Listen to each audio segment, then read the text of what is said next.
Sir, एक तुम्हाला असं काय वाटतं की गोव्यात असं कुठला मेजर प्रॉब्लेम आहे जो मुलामध्ये आहे, त्याच्यामुळे मुलं डेव्हलप होत नाहीये की व्हायला पाहिजे?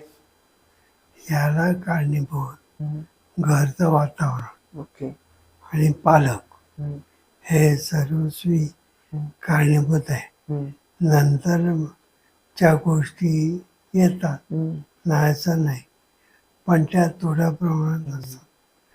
पण पालक आणि घरचं वातावरण असेल तर मला वाटतं मुलगा शिकू शकेल.